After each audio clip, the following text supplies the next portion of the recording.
ये है दिवाकर राजस्थान टाइमर और आप देख रहे हैं DRT न्यूज, हमारी आवाज सच के साथ।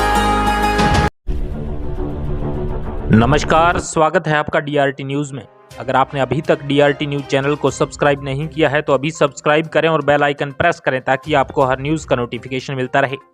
अलवर जिले की रामगढ़ पंचायत समिति की ग्राम पंचायत चौरोटी पहाड़ की वर्तमान सरपंच श्रीमती रेखा देवी व उनके प्रतिनिधि बलवीर गुर्जर मिलकर अपने कार्यकाल में पंचायत की किन किन मुद्दों एवं किन किन विकास कार्यों को देंगे प्राथमिकता।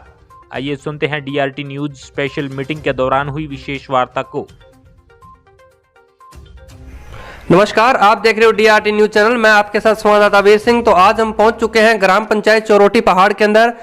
तो आज बात करेंगे अपने सरपंच साहब के साथ, जो वर्तमान सरपंच हैं रेखा जी। तो उनके प्रतिनिधि हमारे साथ जुड़े हुए हैं, तो इनसे आज खास मुलाकात के अंदर बात करेंगे। अपने बलवीर गुर्जर हमारे साथ जुड़ चुके हैं। सरपंच साहब, पहले तो हमारे चैनल के अंदर आपका बहुत बहुत स्वागत है। धन्यवाद जी।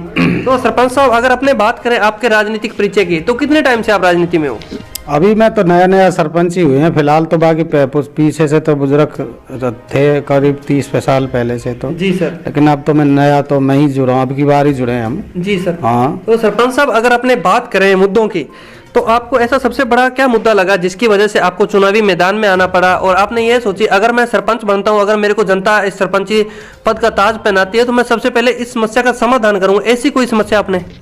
सबसे बड़ी जो समस्या थी हमारे ग्राम पंचायत की, मेरे को देखने में आ रही थी करीबन 10 सालों से, पानी की सबसे जो बड़ी समस्या थी वो पानी की थी। अब से पहले जो भी सरपंच हुए थे सबने और सारी चीजों पे ध्यान दिया, लेकिन पानी पे ध्यान नहीं दिया। जी सर। शिक्षा पे भी ध्यान कम दिया था। तो ये दोनों चीजों को ही लेके मेरे जो मन में थी अभिलाषा वो यही थी और उसी को लेकर मैं लगा हुआ हूँ। अब जे मिशन योजना जो चल रही है इसमें शायद जल्दी से जल्दी ये पूरा हो जाए। सारे पदाधिकारियों का बहुत बड़ा सहयोग मिल रहा है और शिक्षा को भी लेकर के ठीक चल रहा है कि भाई पहले अब से पहले हमारे जो बड़ी स्कूल है यहाँ सीनियर सेकेंडरी, उसमें करीब 200 के करीब बच्चे थे, आज 400 प्लस से ऊपर है। माहौल अच्छा है, वहाँ का वातावरण ठीक करा है। इधर सरकार ने, वर्तमान सरकार ने हमारे ग्राम पंचायत में एक दूसरा गांव लग रहा है लोहरवाड़ी, उसमें भी माध्यमिक स्कूल था, उसको उच्च माध्यमिक करवा दिया गया। तो इससे भी काफ़ी मतलब लगे हुए हैं। बात हमने भी करी थी मैडम विधायक साहब से भी, तो इन्हीं मुद्दों पे लड़े थे, इनके लिए लग रहे हैं मतलब अभी तो। लेकिन देखो पूरा तो नहीं हुआ है अभी, बाकी फिर भी एक मेरा तो मानना कि मैं तो मतलब पूरा पानी का सबसे ज़्यादा समस्या हमारे यहाँ पानी की है लोगों में, और पानी का ही पूरा करना हमें तो ज़्यादा। जी सर। तो अपने जल जीवन मिशन की बात करें तो सर इसमें के अंदर कितनी राशि आपको अप्रूव हुई है? अभी तक वो हुई नहीं है हमारे यहाँ पर। उसमें जो मेरे गांव पंचायत में गांव लग रहा है लोहरवाड़ी, उसमें हुआ है 80 लाख करीब। अपनी ग्राम पंचायत चौरोटी पहाड़ के लिए अभी नहीं हुआ। जी सर। वो लेट है, अभी पता नहीं कितना हो गया। वैसे बता रहे थे जी ये नहीं है ना भाई, करीब भाई वहाँ से डबल टंकियाँ बनेंगी, वहाँ 1 लाख की टंकी थी तो यहाँ ज़्यादा की बनेगी वो टंकी है, करीब लीटर से मैं 1.5 लाख लीटर के करीब शायद बनेगी। तो सरपंच साहब, अगर अपने बात करें लाइट, पानी की व्यवस्था, पेयजल की समस्या, तो अपने यहाँ पे सबसे बड़ी समस्या किस चीज़ की है? पानी की है सबसे बड़ी जो समस्या है, सबसे बड़ी जो पानी की, और दूसरे नंबर पर लाइट की है साहब। लाइट भी बहुत कम मिलती है हमारे यहाँ। पावर का नाम लेते हैं तो 6 घंटे की काश्तकार को देते हैं, 6 घंटे में से 5 ही घंटे आ पाती है लाइट, पूरे टाइम नहीं पाती है। उसके बाद में सिंगल फेज तो मुश्किल से देते हैं 1-2 घंटा, देते ही नहीं है पूरे 24 घंटे में। मतलब बच्चों को पढ़ाई के लिए बहुत बड़ी समस्या हो रही है। इसके लिए हमने विधायक साहब को भी बोला था, कई बार बोला था, मैंने खुद ने स्वयं ने जाके भी बोला था कि साहब हमारे यहाँ लाइट की बहुत बड़ी समस्या है, बच्चों के पेपर आते हैं तो वो अंधेरे में पढ़ते कहाँ पढ़ेंगे कहाँ, लेकिन फिर भी लाइट 1 घंटा 1.5 घंटा शाम को आती है फिर चली जाती है। तो सरपंच साहब, अगर अपने बात करें तो आश्वासन किस चीज़ का दिया गया आपको? किस प्रकार, अगर कोई समाधान का, कोई समस्या का कोई समाधान हुआ अभी तक? नहीं, समस्या का समाधान तो बस इतना हुआ था कि एक तो लाइट वाइट हमारे विधायक साहब का इतना वो रहा था, बहुत बहुत धन्यवाद दूंगा कि वो दिन में पहले सर्दियों में रात में आती थी लाइट पावर है, काश्तकार के लिए। लेकिन अब दिन दिन की आती है हमारे यहाँ, रात में नहीं आती है। पावर जो लाइट आती है काश्तकार के लिए वो दिन दिन में ही आती है, रात में नहीं आती है। जी, किसानों को इस चीज के लिए राहत मिली? इसके लिए राहत तो मिली है किसानों को, भाई रात में नहीं दिया। लाइट जाड़े में, अब से पहले ठंड में आदमी जाता है, तो उसके लिए तो बहुत बड़ा धन्यवाद है मेरी पंचायत के लिए। मैं तो खास तो मेरी के लिए कहूँगा, बाकी तो पता नहीं और पंचायतों को तो क्या है क्या नहीं है, लेकिन मेरी पंचायत के लिए दिन दिन में लाइट मिली है। तो सरपंच साहब, अपने बात करते हैं किसानों की। जो भारत देश है वो जवान और किसान पे टिका है और अपना कृषि प्रधान देश है, जो 80% अपने जनता कह सकते हैं कि जो कृषि पर निर्भर करती है। तो यहाँ के अपने किसानों की अभी इस बार दशा भी देखने को मिली है, जो पूरे राजस्थान की अगर अपने बात कर सकते हैं, या अपने चोरोटी पहाड़ की बात करें, अपनी ग्राम पंचायत की, तो खाद के लिए लंबी लंबी लाइनें लगाई गई थी।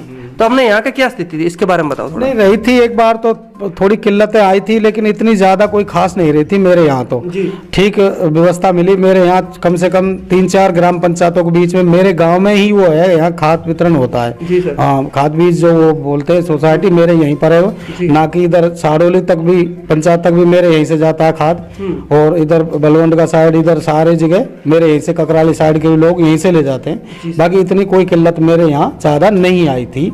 आई तो थी लेकिन इतनी नहीं थी, जो लंबी लंबी कतारें भागे डोले थे, लेकिन इतनी कोई ज्यादा नहीं आई थी मेरे यहाँ। तो सरपंच साहब, अपने अगले मुद्दे की ओर बात करें, नेक्स्ट मुद्दे की ओर बात करें, तो शिक्षा पे बात करते हैं अपने। देखो, शिक्षा का स्तर जो देखा गया, जो भारत देश के अंदर शिक्षा आज भी काफी पीछे है। तो अपने बात करें अपने चरोटी पहाड़ ग्राम पंचायत की, तो शिक्षा का क्या स्तर है? शिक्षा का स्तर काफी हद तक सुधार है मेरे यहाँ। पहले देखो चुनिंदे ही कर्मचारी थे मेरी पंचायत में, मतलब मुश्किल से 2-3% थे। लेकिन आजकल तो नए युवक, कम से कम मेरे हिसाब से नए युवा जो हैं, कम से कम 20-30 नए बच्चे सरकारी उस पर अच्छी पोस्टों पे पहुंच गए हैं। हाँ, तो स्तर शिक्षा का तो हमारे यहाँ और सुधरता जा रहा है और बढ़िया, मतलब। तो सरपंच साहब, अपने बालिका शिक्षा की बात करें, देखा जाता है अपने ग्रामीण क्षेत्रों के अंदर बालिकाओं को पीछे रखा जाता है। तो अपने यहाँ की बालिकाओं का क्या स्तर है शिक्षा के प्रति? हमारे यहाँ की बालिका 80% शिक्षक हैं और शिक्षा की ओर ध्यान दे रही हैं, क्योंकि मेरी ग्राम पंचायत में भाई सीनियर सेकेंडरी स्कूल है यहीं पर, तो कोई ज़्यादा समस्या तो है नहीं। फिर ऐसा कोई मतलब तकलीफ भी नहीं है शिक्षा में, उनको जाने आने में या कोई ऐसा वो हो रहा हो, ऐसी कहीं कोई समस्या नहीं है। और लगभग 80-85% हमारी बालिकाएँ जो शिक्षा की ओर ध्यान दे रही हैं। जी सर। तो सर, अगर अपने बात करें यहाँ पे मृत्यु भोज की, तो देखा गया है कि अपने सीएम साहब और पीएम साहब ने एक गाइडलाइन जारी की थी शुरू के अंदर कि जब फर्स्ट टाइम कोरोना आया था तो मृत्यु भोज बंद होना चाहिए। तो अपने यहाँ पे क्या स्थिति है मृत्यु भोज की? बिल्कुल बंद है मेरे यहाँ, मृत्यु भोज का कोई वो नहीं है यहाँ पर। उस टाइम भी नहीं था, आज भी नहीं है, कोई वो नहीं होता मेरे यहाँ। तो कोई छोटा मोटा जैसे कोई एक्सपायर होता है तो उसका 2-4 पंडित जी बुला के और उसका जो भी आत्मा शांति के लिए गंगा पूजन करते हैं, सीसी का, हमारे हिंदी रीति रिवाज के हिसाब से वो ही करते हैं। बाकी हमारे यहाँ ऐसा कुछ भी नहीं है, बिल्कुल पहले बंद है। हाँ, मृत्यु भोज का कोई वो नहीं है प्रचलन। उसकी जगह पे हमारा तो कहना ये कोई स्कूल में कमरा बनवा दो, कोई भी बोरिंग करवा दो, अपनी इच्छा हो तो, उस खर्च खराबी की जगह भाई, तो जिससे कम से कम अपने आने वाले उसके लिए भाई किसी को पानी मिले, तो या किस बच्चों को शिक्षा के लिए कमरा बन जाए स्कूल में। तो यही है, बाकी मेरे यहाँ ऐसा मृत्यु भोज का कोई प्रचलन नहीं है। जी। तो सरपंच साहब, अगर अपने नेक्स्ट मुद्दे की बात करें तो आवारा पशु हैं जो काफी ग्राम पंचायत के अंदर देखने को मिले हैं, तो इससे क्या एक्सीडेंट होने के भी ज्यादा चांस रहते हैं, किसानों को भी काफी नुकसान पहुंचता है। तो इसके लिए कोई गौशाला वगैरह का कभी अभी तक कोई प्रावधान? देखो, मेरे यहाँ पहली बात तो आवारा पशु है नहीं मेरी पंचायत में, तो ऐसे कोई नहीं है। अब नूर देखो छोटे मोटे 1-2 कोई डोलते हैं, तो वो तो कोई बात नहीं है, बाकी इतने कोई नहीं है। जो कि हमारे यहाँ लोगों को इतनी ज्यादा समस्या है गौशाला के लिए। बाकी कई बार मेरी पंचायत में यही पड़ोस में ही गौशाला की बातें चली हैं, लेकिन अभी तो उसका कोई बात तो क्लियर तो है नहीं। जी सर। बाकी मेरे यहाँ ऐसा कोई आवारा पशुओं का है नहीं जो कोई एक्सीडेंट करे या कोई ऐसा कुछ करे, ऐसा कोई नुकसान का विषय है ही नहीं कहीं भी। बिल्कुल शांति वातावरण है, ना कोई आवारा पशु है, ना कोई वैसे जानवर नुकसान करते हैं, कोई नहीं है मेरे यहाँ तो। जी। तो सरपंच साहब, अगर अपने बात करें कोरोना महामारी की, जो पूरे वर्ल्ड के अंदर दस्तक फैला चुकी है, और अगर अपने बात करें तो अब माहौल शांत भी है कोरोना महामारी का। तो अभी तीसरी लहर के अंदर अपने अलवर जिले के अंदर भी काफी केसेस आए थे, और अगर यहाँ की बात करें अपने चोरोटी पहाड़ की, तो यहाँ की क्या स्थिति थी कोरोना महामारी? यहाँ की कोरोना महामारी में मैंने उस टाइम पे ही हम लोगों ने सबने मिलकर, कर्मचारियों ने, हमने सारे ने मिलकर मेरी ग्राम पंचायत में मेरे हिसाब से 90% चोरोटी पहाड़ में वैक्सीनेशन करवा चुका हूँ। 90% हो चुका था। बस एक गांव लोहरवाड़ी बचा हुआ था, उसमें भी लगभग 60% तो उसमें भी करवा चुका था मैं। तो मेरे यहाँ बिल्कुल ऐसी कोई तकलीफ थी नहीं। कोई एक पॉजिटिव भी आए थे उस टाइम भी कुछ लोग, लेकिन कोई हानि नहीं हुई थी कैसी भी तरीके की, जनहानि कोई नहीं हुई थी कैसी भी। और समय समय पर टीकाकरण करे गए थे, घर घर जाके लगवाए गए थे, हम लोगों ने सारों को समझा के, कहीं कोई तकलीफ नहीं है। कोरोना से भी खूब बढ़िया शांति से रहा सब। तो सर आज आपको पूरा भारत देश देख रहा है, आपके ग्राम पंचायत के लोग देख रहे हैं, पंचायत समिति के लोग देख रहे हैं, तो कोरोना महामारी से बचने के लिए आप उनको क्या सूचित करना चाहोगे, किस प्रकार उनको सोशल डिस्टेंसिंग नियमों की पालना करने के बारे में बताओगे? देखो मेरा कहना तो यही है कि समय समय पर तो वैक्सीनेशन करवाया जाए समय समय पर, और ज्यादा हर जगह मतलब ज्यादा एक बेवजह की भीड़ इकट्ठी ना करी जाए जी। और साफ सफाई ज़्यादा कर, हमने तो इस पे भी ध्यान दिया कि साफ सफाई, गंदा पानी, घर पे गंदगी कोई, या बाहर भीतर भी जाओ तो मास्क लगा के जाना चाहिए थोड़ा सा। तो ज़्यादा भीड़ भाड़ में वैसे मैंने फिलहाल तो खुद ने भी नहीं लगा रखा, लेकिन हाँ माहौल भी नहीं है। हाँ नहीं तो बस बचाव के लिए हमने तो काफ़ी यही प्रयास करे थे। सैनिटाइजर करवाया था मैंने, 2-3 बार करवाया था गाँव में भी, गली गली में जगह जगह बड़ी टंकियाँ लेके मशीन से, बड़े ट्रैक्टर ला करके। तो इन चीज़ों से साहब हम तो ये मान रहे हैं कि इन चीज़ों से हमें मतलब काफ़ी फायदा मिला था जी सर। और मैं तो यही कहना चाहूँगा इसी तरीके से साहब हमें फायदा, भाई इस महामारी से हम खुद सचेत होंगे तभी लड़ पाएंगे। बिल्कुल बिल्कुल बिल्कुल साहब, तो यही है। हाँ। अगर अपने बात करें रोडों की, तो यहाँ की रोडों की क्या स्थिति है?